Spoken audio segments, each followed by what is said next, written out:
So first off, I'm just going to give a few opening remarks here. First off, just thank you to Two Sigma and the Data Clinic, first off, for this absolutely beautiful space to host tonight's session. Hopefully all of you know that this is part of a broader Open Data Week celebration. March 7th, which I believe is tomorrow, is actually the 7th anniversary of the city's Open Data Law, which really put in place a lot of the infrastructure and the programming that you see more broadly across this entire week. We have over 45 events across all 5 boroughs, and hopefully you all have explored a few more events in addition to this one.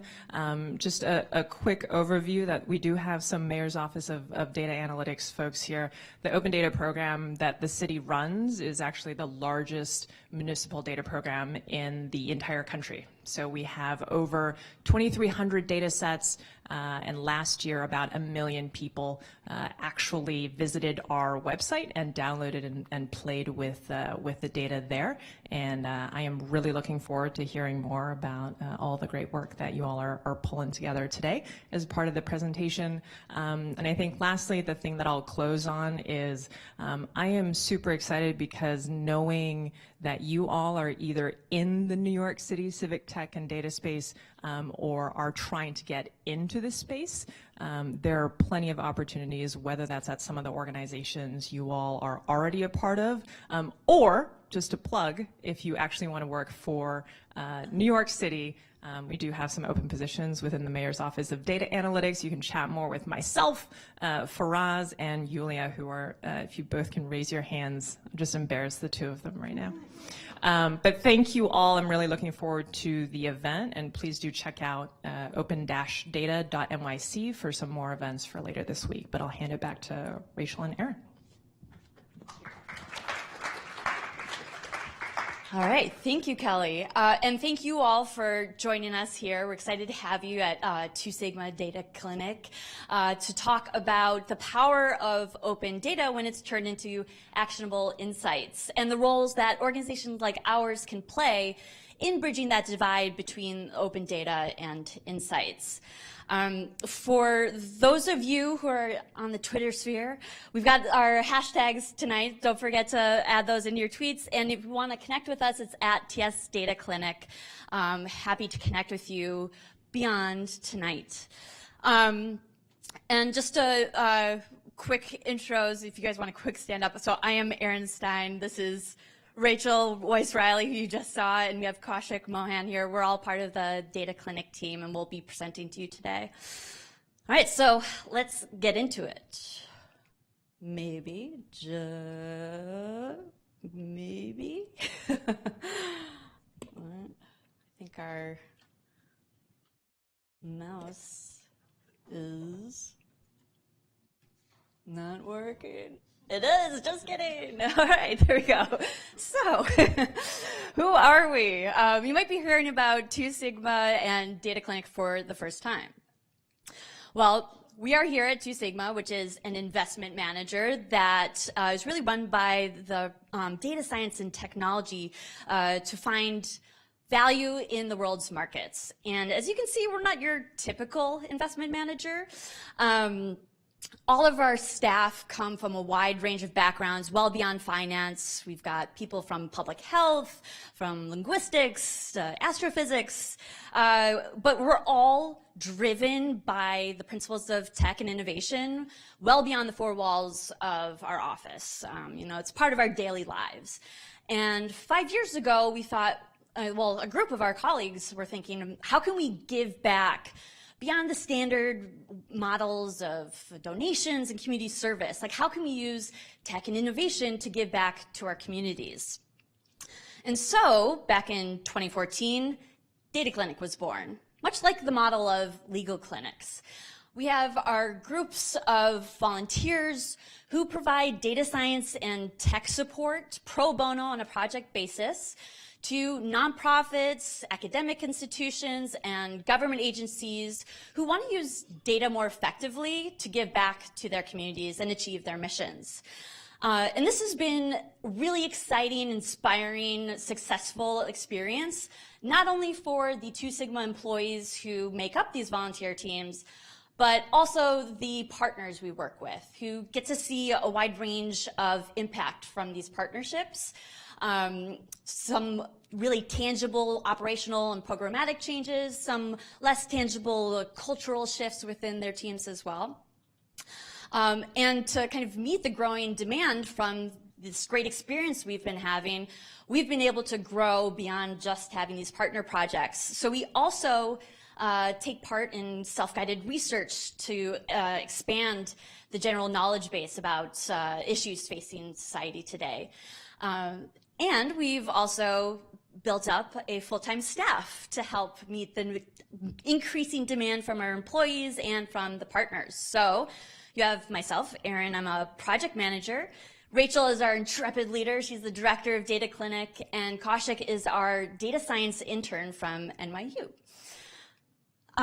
Well, we're thrilled to have this, our own model of corporate data philanthropy, but what the heck is corporate data philanthropy? And I'll use the acronym CDP since that's a mouthful. One more acronym for your lives. It's this growing movement of for-profit companies giving back through their people, their data, and their technology for public and social benefit. And there are tons of different models out there, and we're by no means the only ones engaging in this. There's also IBM's Science for Social Good. There's MasterCard's Center for Inclusive Growth. There's Microsoft Cities, just to name a few. There's a huge long list. And as I said, each model is slightly different, and we're really excited that we are connecting and collaborating with our peers in this space to find new ways to complement each other's work, elevate each other's work, so that we can find solutions that better scale for nonprofits, and so we can accelerate the impact of nonprofits on their communities. So if there's a lot of different models out there, what does ours look like? Well, when we work with a partner, we kind of break it down into three major stages.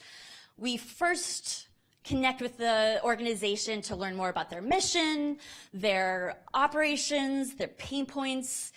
We really want to get to know them and what they're looking to achieve.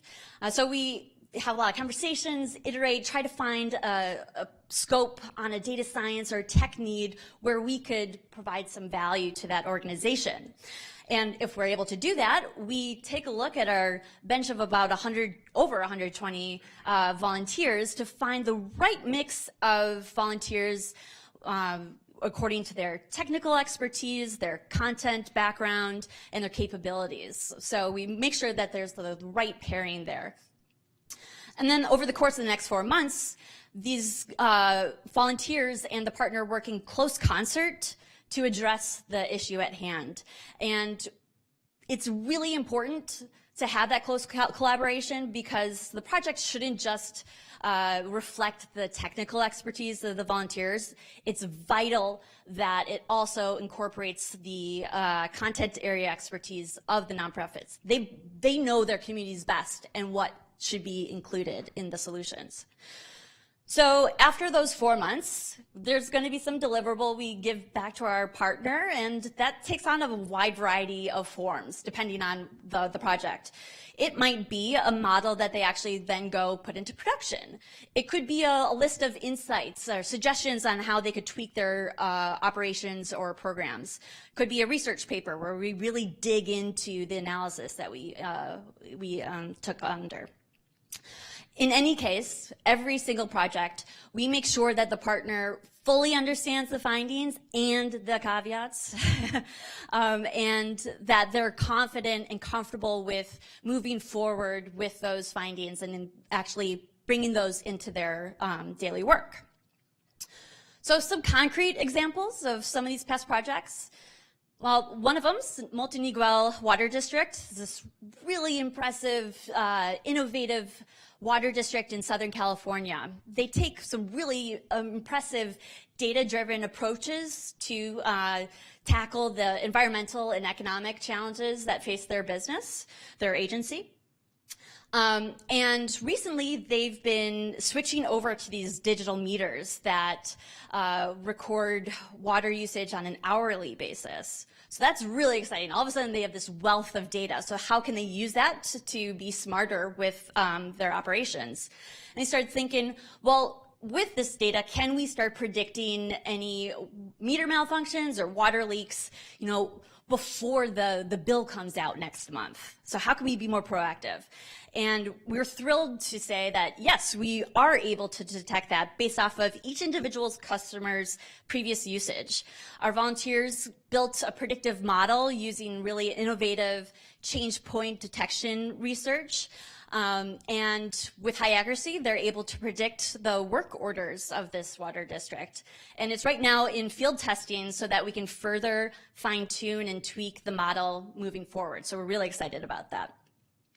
We've also worked with the Vera Institute of Justice, this amazing data-driven research organization, engagement group that seeks to create a more equitable justice system. And as I said, they're data-driven.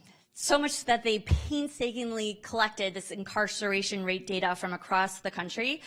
And in their first analysis, they saw, holy cow, there's like this serious gap or difference between urban and rural incarceration rates. What's going on there? What's the drivers behind this geographic difference?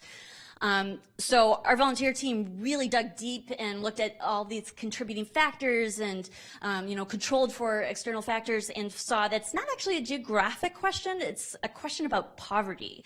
Poverty was the largest correlate of incarceration rates. So through the findings, Vera was able to reframe their research moving forward, to dig into the policies that hit impoverished communities the hardest, programs like cash bail systems in particular. We've also worked with the HOPE program, this amazing community organization here in New York City. They seek to empower individuals through workforce training and career support. And in particular, they have two programs. One's HopeWorks and one's FoodWorks. They prepare individuals for general workforce and the food industry, respectively. And they thought, okay, well, how can we kind of like compare these two programs? Is it possible to move a participant towards one or the other to increase the chances that they're going to have success afterwards in finding a job, et cetera? So our team analyzed the anonymized participant record database and found that actually, yeah, this is pretty cool. We can build like a guidance system where based off of the participants' characteristics, we can suggest one program or the other to increase the likelihood of success. And there were some other findings as well that allowed HOPE to design some experiments afterwards to better tailor their programs and make them more efficient so they could increase their reach as well. So that's pretty cool. All right, so 3 amazing organizations, amazing missions. Our volunteers loved working on these projects. It was really inspiring. What do they have in common? Well, all 3 are established organizations, which meant that they were able to secure the resources and have the time to gather a lot of in-house data. And even better, this in-house data was responded to the questions that they were asking. That's all perfect. That's like the best situation for us. But this is actually pretty unique. Sadly, the majority of nonprofits, as I'm sure you all know, are pretty resource constrained or have kind of limited reach, and they sadly don't have that in-house data to answer their questions, even if they have really good questions. So man, if only there was some data we could turn to try to help these nonprofits. Open data. So DataClinic loves open data, and wherever possible, we will turn to that so that we can still help those nonprofits when they have a question and they don't have the data. So without further ado, I'll turn it over to Rachel, who will explain kind of like how we actually use data, open data, for those nonprofits. Okay, thank you so much, Erin. All right, so let's talk about open data. It is New York City Open Data Week, and here we are. But let's figure out, so how can we utilize open data to support mission-driven social impact organizations who just don't necessarily have the in-house resources to collect their own data? But before we dive into the how, let's talk a little bit about why. Why should we use open data? Well, first off, it exists. And it exists at lots of different levels. We have federal level, state level, local level. And publicly available data can really help fill the gaps that nonprofits are facing as they try to start their own data collection efforts. Furthermore, the diversity of open data sets that are out there can really help organizations get information that they would be unable to collect on their own. So the bottom line here is that open data can provide a really unique learning opportunity to inform future data work without requiring a significant lift, without requiring lots of resources and lots of investment. It can also be used to build a business use case for a data-forward strategy, as you'll see in our engagement with the Environmental Defense Fund. So EDF is an environmental advocacy group, and they were super keen and eager to demonstrate the power of data-driven decision-making when specifically applied to improving the management of oil and gas well violations, or just management in general.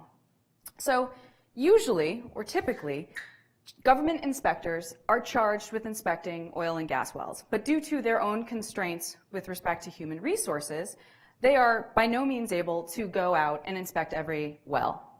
And the wells that they do get to are not necessarily more likely to experience an issue. So the question was, can we identify sites that have a higher probability of experiencing a violation? And luckily for us, the answer is yes, using open data from Pennsylvania's Department of Environmental Protection on past oil and gas well inspections. Now you might be saying, Pennsylvania, this is New York City Open Data Week. Can we please start talking about New York City? So it turns out that Pennsylvania is the only state that has semi-structured data on past inspections. So unfortunately, this example will be from Pennsylvania. But what the Data Clinic team did, once they got that data in hand, and after lots and lots and lots of effort to clean and understand the data, they were able to predict future violations using open data on a variety of different factors. So they looked at demographics, they looked at site information, owner information, as well as these past inspections. So what did they find? Well, it actually boiled down to a simple fact that past violations, along with low inspection frequency, were highly predictive of future violations. Now, y'all might be saying, yeah, duh, that's fairly obvious. But being able to prove this statistically and demonstrate it provided EDF the evidence in hand to go and to fight and advocate for a much more intelligent operational decision. So as a result of this partnership, there was also this cultural shift at EDF where there's much more internal support for a data-driven strategy.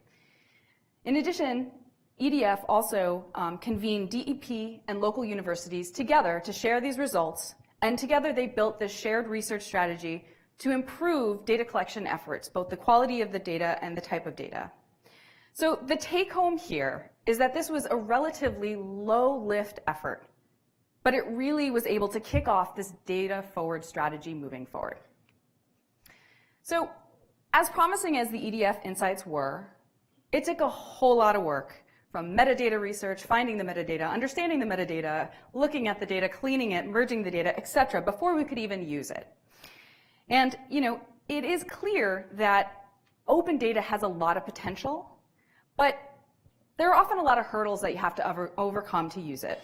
So for example, just because data is publicly available does not necessarily mean it's really open.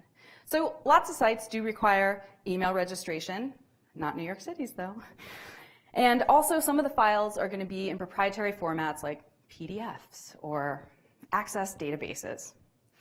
Another issue is the number of quote-unquote unique IDs. So different identifiers are used at different levels, federal, state, local, etc., which makes merging data sets really, really difficult. So a crosswalk file, or some sort of file that links these IDs together, put alongside the data set, would save analysts and researchers a lot of time and energy, but these, frankly, are just usually not available, at least not publicly. Now, we all strive to ensure that our research is relevant and it's current, but unfortunately, a lot of open data might not always be released in a super timely fashion. We also need to make sure we're keeping the original purpose of the data and how it was collected in mind, so that we can make sure that what exists can accurately represent what we're trying to measure. And finally, we have learned that if you are having a problem with open data, it is quite likely that somebody else is experiencing that exact same issue, and perhaps they've even solved it. So collaboration and open sourcing, whenever possible, will really help to reduce these redundancies. Now, some organizations and individuals have the good fortune to have someone with technical skills or individuals' resources that have, on-hand technical ability. But what about those that just don't have those? What can they do to benefit from this amazing resource? Well, CDP, or Corporate Data Philanthropy Initiatives, like Data Clinic, aim to really bridge that divide by providing people skills, data, or tech. And as we highlighted with EDF, we can empower organizations by using open data on a project-based basis, but this effort really doesn't scale. It's impactful for the partner, and it's important for that organization, but it really doesn't scale to empower the general public. And after all, the general public is the intended audience, the ultimate goal of open data. So Data Clinic aims to be a really thoughtful advocate and contributor to the open data community. So we asked ourselves, how can we democratize and contribute to open data for all? Well, one way we think is by developing open source tooling and methods with the goal of highlighting different use cases, removing or reducing these barriers to entry, and by spurring innovation. So with these goals in mind, we turn to NewerHoods. Now, NewerHoods was developed to transform raw data into visual insights, at least for New York City neighborhoods, by reimagining these boundaries through the lens of whatever matters most to you, whatever that might be. Now, why neighborhoods, you might ask? Well, New York is a city of neighborhoods. They define us. They have their own identity. Frankly, we all love talking about neighborhoods. Now, I'm sure all of you are familiar or have seen ads like this on the subway, whether it be for defining our local food identity or suggesting where we might want to live. We care deeply about neighborhoods. They are used by a variety of individuals and organizations to advocate for diverse and different causes, or even simply just for bragging rights. But one thing holds true about neighborhoods. They're constantly evolving, and no one definition reigns supreme or should reign supreme. So let's take a step back and think a little bit about what is a neighborhood.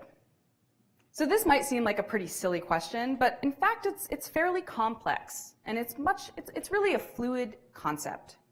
But we can generally bucket definitions of neighborhoods into three main types. So the first is social, which has to do with common perceptions. These are going to vary by individual, they're going to vary by use case.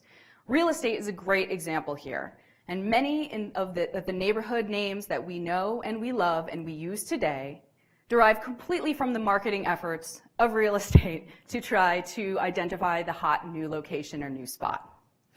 Second are administrative, where boundaries are defined by the populations that they serve. So school zones or districts, or police precincts are examples. And lastly, we have statistical areas, which are created for the main purpose of collecting, organizing, and presenting data. Most commonly by the US Census Bureau, right? And they will include geographic aggregates like blocks and block groups, tracts, etc. So it's clear that neighborhoods are important to New Yorkers and the organizations that serve them. But in a practical or even tangible sense, how does a nuanced understanding of neighborhood really factor into our work and our lives? Do agencies and community organizations and nonprofits face challenges stemming from this misalignment between different neighborhood definitions? I think they do. And we are really motivated by the headlines we read and by the anecdotes we hear. And so we started to wonder how we could contribute to a more contextual interpretation of what's going to make a place, a location in a neighborhood.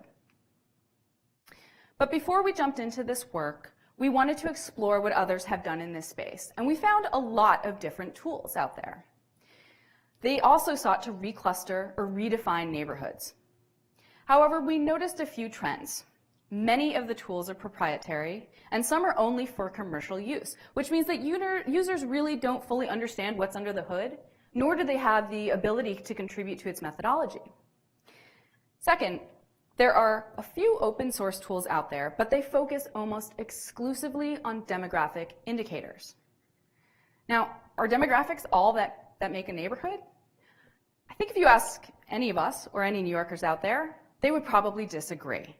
So while parents of young kids, such as myself, might look for best school districts, a relocating senior might look to see if there's walking or distance to grocery stores and other attributes of the neighborhood, and so on. So what is defining a place for one person or for one cause is likely not the same as for another.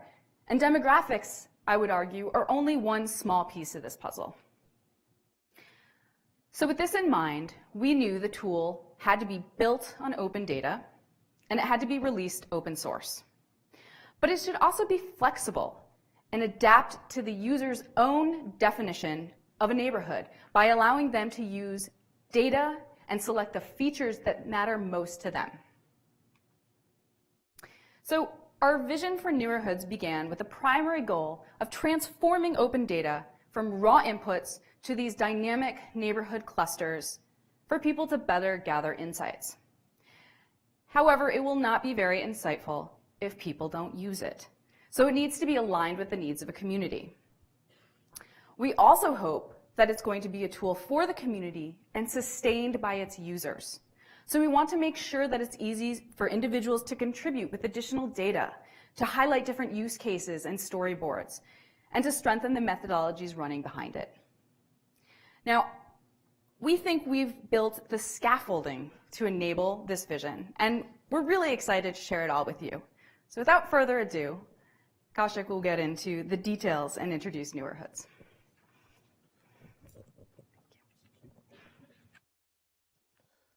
Thank you, Rachel.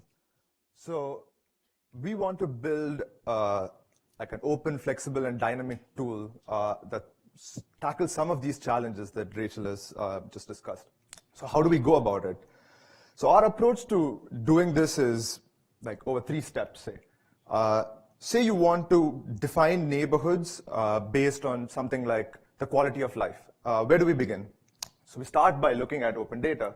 So in this case, we look at New York City open data and try to find data sets that represent different aspects of quality of life. So say things like affordable housing, access to public facilities, the quality of schools, and so on. An important factor is that all of these have some sort of a geographical identifier in them, so say a latitude and a longitude or census tracts that helps us bring all of this together. So the next step is to take this data and transform it in some way so that we can define metrics or features for every single census tract in the city. So for example, if you take something like the real estate sale prices, we can derive features such as the median sort of price per square footage, how is this distributed, what is the growth over time, and so on. Once we have data in this well-structured format, data such as this is like perfect for machine learning algorithms to sort of look at and find patterns in it. So in this case, we're using a clustering algorithm called ClusGeo. It's a spatial hierarchical model which finds these homogeneous areas or tracts that are adjacent to each other and have similar characteristics. And this is what we define as a neighborhood. Before we get into the tool, I want to speak a little bit about what is a census tract and how this methodology actually works. So census tracts are divisions of a county that have roughly 4,000 to 8,000 people in them.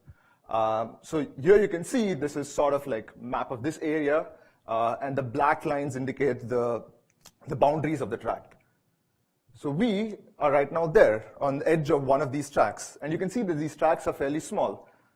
And this one right across is the other office of 2 Sigma, right across the street, and it's in a different tract.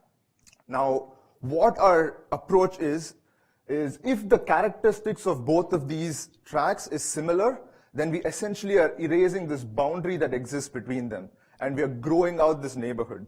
So that tracks which are similar get clubbed together, and we are defining or redefining a neighborhood. All right, so what are the challenges? Now, it sounds simple. It's hopefully a good idea, but getting data and transforming it in this way is quite a challenge. So especially when you look at real estate sale data, calculating something as simple as the like median price per square footage for a tract can be fairly difficult. In this case, it requires you to merge 4 different data sets, some of which have different unique identifiers for different types of buildings. And it requires extensive cleaning process. And these are real challenges because people have used this before, but it's really hard to get access to this sort of information for someone else to sort of quickly pick it up and go through these steps. Another challenge is this sort of an approach requires a lot of spatial data. And right now there are still some inconsistencies when it comes to the spatial referencing system that we use. In particular, it's really hard to do spatial joins, that is, take something that's defined in terms of a community district and try and transform it into what is the value for a tract. And these are really difficult sort of transformations to do. And these are some of the challenges that we are facing. But I have to say that we are sort of overcoming these challenges with some of the most popular data sets on New York City Open Data. There's a very, very clear structure to the spatial referencing system. When it comes to real estate sales data, I know that this New York City Open Data Week, the Department of Planning is organizing a workshop to discuss how to improve these data sets. So we are making these changes, but the challenges remain. So this is a beta version of our app, or web app, Neighborhoods. So as Rachel mentioned, so this is like the foundation, like we're just starting with this. And one of the sort of goals of this event is to get feedback and sort of drive the direction that we want to take this forward in. So briefly, we have sort of put together some of the easier things that we could. So we looked at 3 broad categories of characteristics. So housing, crime, 311 noise complaints. And what this tool lets you do is choose any of these features, any combination of these features, and visualize the clusters or the new neighborhoods from this. So I want to try and do a demo video, which is not a good idea in presentations, but I'm going to try it anyway.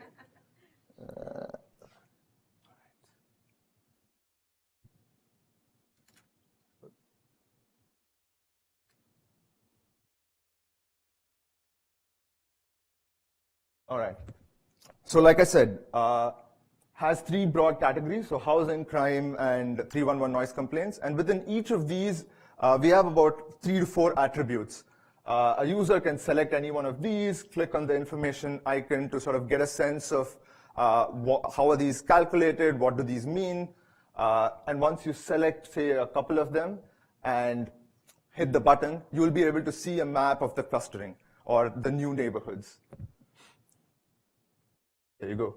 And this is a fully interactive map, so you can pan, you can zoom, you can go like zoom into sort of where you live, how your sort of neighborhood is actually structured based on these characteristics. You can hover over them and get a sense of what are the sort of average metrics or summary statistics for this cluster. I have to sort of mention that the colors in this map don't mean anything. So they don't represent anything. The colors are sort of chosen to differentiate one cluster or a neighborhood from another. The user can also sort of play around with how many neighborhoods you want to see. And this is on purpose to sort of make it flexible and sort of engage the user into trying out different things. The other thing that we have is a different kind of map, which people are more familiar with, so a heat map. So apart from just seeing the clusters, the user can sort of look at the magnitude or the sort of scale of values based on the chosen characteristics.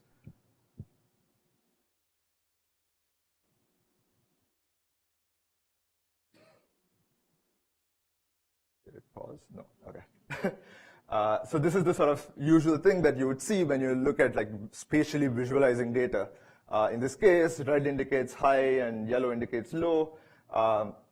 And this is like it can be just one metric or a combination of metric, which is like equally weighted sort of sum. And lastly, the tool allows you to compare the neighborhoods that are derived from this sort of algorithm against existing boundaries. So you can compare these this output against community districts, against police precincts, against the existing school districts, against the neighborhood tabulation areas, and so on. So the idea really is to sort of engage the user into looking at this information, comparing it against existing boundaries, and sort of looking at what's different and trying to investigate why it's different. So the overall app is broadly this, and we have a couple of other small features like guiding a new user through the process of what they have to do each step of the way.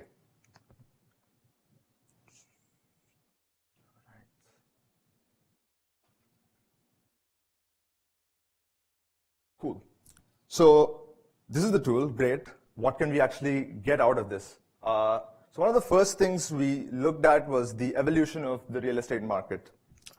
So in this case, you can see a map derived, or the clustering derived from looking at real estate sale prices over a 5-year period from 2013 to 2017. And these clusters are sort of formed based on tracks which have similar values on this metric. I want to draw your attention to the east side of Manhattan, where you can see the two neighborhoods of Upper East Side and sort of East Harlem naturally forming. It's important to note that the algorithm has no idea that these exist. This is like coming from the data. But what's interesting is if you look at this same sort of clustering for 1 year in 2017, you see something slightly different, where now there are 3 different clusters in the sort of same area. Now, where is this coming from? So that little additional neighborhood that you see is the area of Yorkville. And this is the region which got the Q train extended all the way up to in 2017. And this led to a massive boom in real estate sales in this neighborhood. So increasing sale prices, increasing the sort of variance in prices in that particular time period. And we're able to find this with data. So looking at sort of these neighborhoods evolve over time can tell you a lot about the evolving nature of the neighborhood itself. All right, now let's look at something else, a different example. Take violation rates. So violations are like the least serious offenses, things like disorderly conduct, trespassing, jaywalking. And we want to see if these would somehow align with the precincts that exist. Why do we want to see it? So if you take something like jaywalking, it is a violation, but no one's sort of really, like no one really enforces this sort of offense. Like no one gives you a ticket for jaywalking, usually. But so what I want to sort of emphasize here is that while sort of people violate some of these rules, it is highly dependent on the enforcer to ticket the individuals. So we want to see if the rates of violations, how do they correlate against existing precincts? So what we did was we took the rate of violation for a standard amount of population, so say 1,000 people, and we tried to derive 77 neighborhoods based on this. Why 77? Because New York City has 77 precincts. So we wanted to see, okay, let's try and divide it up into 77 of them, and how do these neighborhoods look? And we observed something interesting. So our hypothesis was, in some sense, validated, where if you zoom into certain sections, you can see that the boundaries of these neighborhoods align almost perfectly with the boundaries of the precincts. So just to clarify here, the slightly thick dashed line represents the precinct boundaries, and the separations between color are the boundaries between the neighborhoods. So we do see this happening, and so basically the violation rates are mirroring precincts. This is an important thing to note because this is the difference between you standing on one side of the road and, say, committing an offense and getting ticketed, and being on the other side of the road in a different precinct, and the odds of you receiving a ticket for the same offense is different. And this is not an isolated example. Like, you would find this pattern repeated across different parts of the city. Okay, so violations are kind of the least serious offense. Let's look at something more sort of serious. Misdemeanors. Misdemeanors are crimes which are such as like larceny or assault. Now, it's hard to sort of imagine that these would be sort of aligned with precincts in any way, because in these cases, you can assume that, okay, there's some sort of a spatial correlation or structure to this, but you wouldn't expect them to be dependent on a precinct in any way, because in the case of misdemeanors, it's less up to the precinct or the officers to sort of charge people, but more so in terms of people and communities reporting such incidents. So we wouldn't expect these to be very similar at all. But what do we see? We do see some similarities, especially in certain parts where you can see that the precinct boundaries and the neighborhood boundaries fairly align. Now, why this is true, I don't know. It's anybody's guess. But what this does tell us is there might be something worth investigating, and now we know where to look. The key idea that I want to emphasize here is this idea of reimagining neighborhoods is not important just when the new boundaries are completely different to existing boundaries, but even in the case where they represent or they mirror existing boundaries, because it tells you a lot about the data and like the things that are happening behind the scenes in some sense. All right, so we've been talking about crime, very serious topic. Let's sort of lighten the mood up a little bit. We want to look at 311 noise complaints. So 311 is probably one of the most popular data sets on NYC Open Data. And within this, it's like no surprise that noise complaints are the most common complaint type. So we wanted to look at something fun. So we looked at 3 very specific types of noise complaints. And here are the heat maps corresponding to these. Now, I want you to try and associate which of these maps corresponds to which of the sort of complaint types. So any guesses for the first one? First one is, in fact, ice cream trucks. So these are complaints about ice cream trucks. And I was honestly very surprised that it's not a very sort of local thing in a few areas, but there are like a lot of people complaining about it in very different parts of the city. Any guesses for the second one? All right, that's right. So I don't know what's going on in Staten Island, but people complain about barking dogs. And the last one is, of course, loud music and parties. Now, obviously, very sort of, sorry?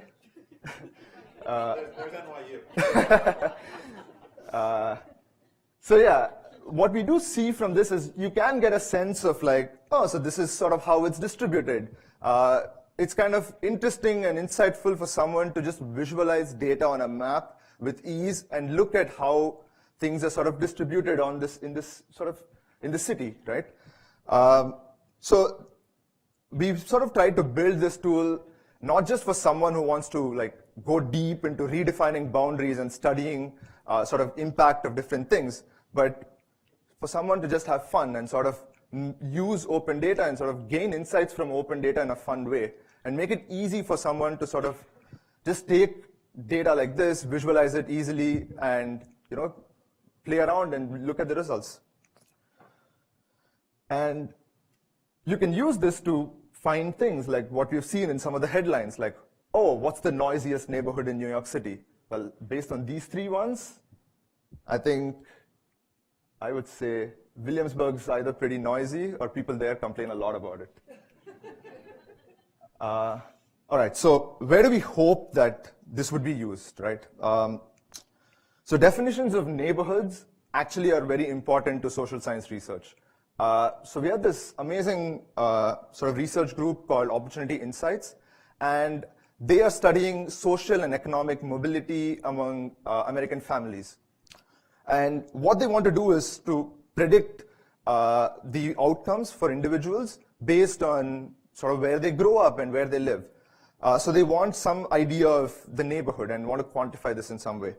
Now, modeling this at the state or the county level is too broad in the sense that it sort of soaks up a lot of the, averages out a lot of the variance that exists within it. And modeling something like this at the unit of a census tract is too narrow, and it sort of allows for a lot of noise to come into the model.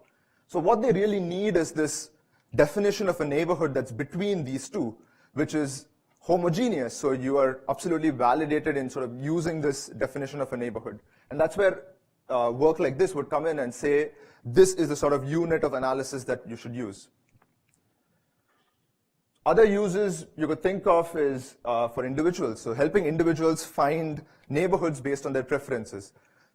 And taking this further into sort of defining neighborhood reports and summaries for use by community organizers. So New York City planning already does this, but what if we could provide community organizers with like very narrow detail into their community district, divided up into different parts or clusters within that. This would allow for much more efficient and data-driven way of allocating resources within a community.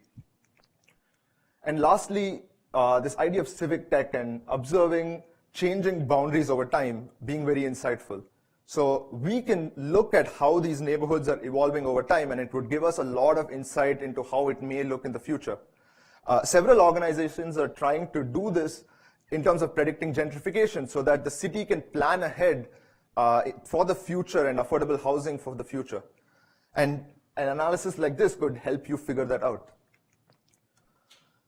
So I want to bring everything back and summarize. So overall, this is like one step towards making open data more sort of accessible and insightful.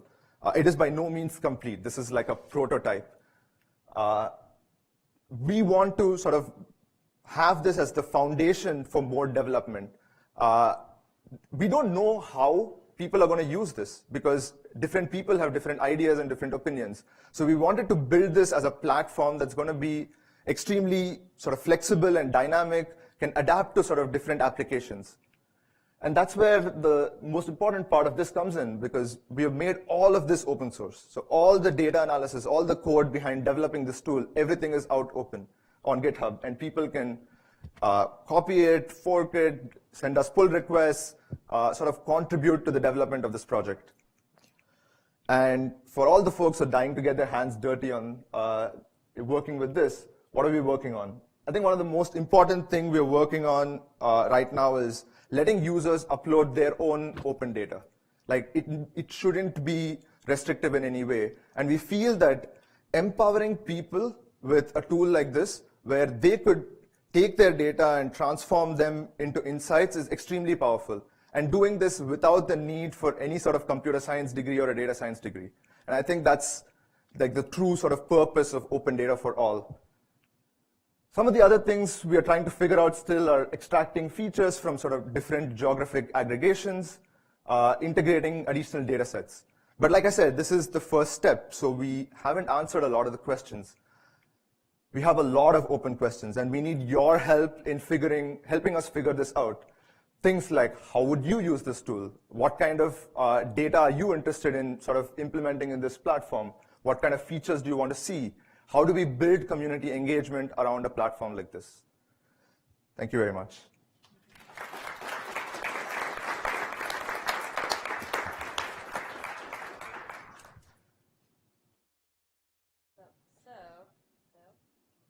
So, if you guys have any questions on Newerhoods, on Data Clinic, or other ways we use open data, please, there's a mic there in the center aisle.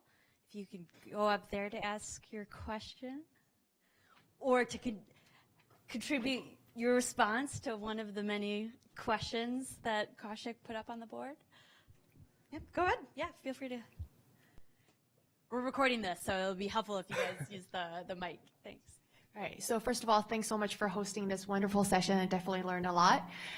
So my company also has some kind of data clinic and side projects that some software engineers and data science work on. But one major challenge that I think we faced is that once we have a prototype and then the deadline of the project is passed, we kind of just dump the prototype and whatever result we have to the organization, and the integration back into the organization actually turns out to be extremely challenging. So I was wondering if you have any experience in your past projects of how do you select exactly the projects that you think will be good, easier to define, have a clear deliverable, and how do you ensure that the final deliverable is actually integrated back into the project itself?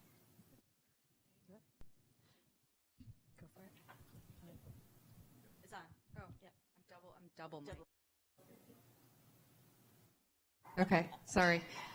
So that's the million-dollar question right there. I think something that's incredibly important in the scoping phase of any of these projects, which take a really long time to do it well, is understanding what the capabilities are in-house of our partner organizations. So, for example, there's a wide tech spectrum. You have some organizations that are just starting out on their data discovery. They really don't know quite what data to collect, they don't have any data, et cetera, right? And then we've worked with organizations that have a full-fledged data science team. And so understanding where that partner organization is on that spectrum is incredibly important, and then you need to align the deliverables so that they can take them and actually use them. So for someone just starting out on the one end of the spectrum, perhaps, sending them some code in a model just doesn't make sense, right? But somebody with a full data science team that can deploy that model, check it, and report back to us for feedback is something that might work. So I think it's really clear, you really have to be clear in the initial stages of engagement in understanding what that organization is capable of, and then tailoring your deliverables for them specifically. Hi, this is a question for Kaushik on a methodology. So when we're talking about census tracts or police precincts, these are administrative entities, and sometimes data is actually collected based on those entities. So in police precincts, you might have one precinct that collects data a certain way, or in one census tract a certain way. And so when we look at data derived from those, we're sort of reflecting back some existing variation. So how do we deconfound, and make sure that we're sort of factoring out that kind of confound? That's a tough one. I think some part of the analysis you're doing in the hope that the data is correct. As in the sense that if there is missing data in this case, like in the case of violations or misdemeanors that we saw, it's incredibly hard to figure what is missing and how it's missing. Like in this case, if it's data collected by a precinct and it's missing, then you can't say that it's missing just at random. So it's incredibly hard to sort of do any analysis if you assume that's the case. So in some sense, you're sort of doing this analysis in the good faith that the data is correct and it's right and everything's good. And I think part of the sort of policy of making this data public is to ensure that in some sense this, the people are the ones who are sort of checking this and maintaining quality or expecting certain quality out of it. So having probably something like this where your data is immediately being transformed and analyzed, and where people can look at this and say, hey, this seems odd, might ensure that, all the data that's supposed to be collected is being collected well, in some sense.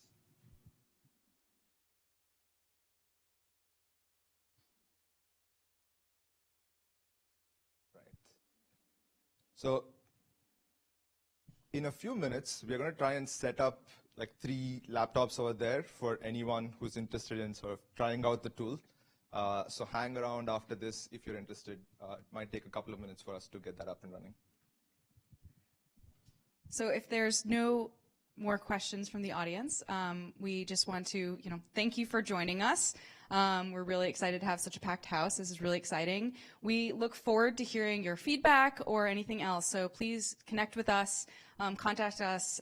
We have the Newer Hoods up on GitHub, and our Shiny app is live. So again, come play with it, and you'll be able to go home and use it if you so wish to. So thanks for coming. A big thanks to New York City Open Data Week. We're really excited to be part of it.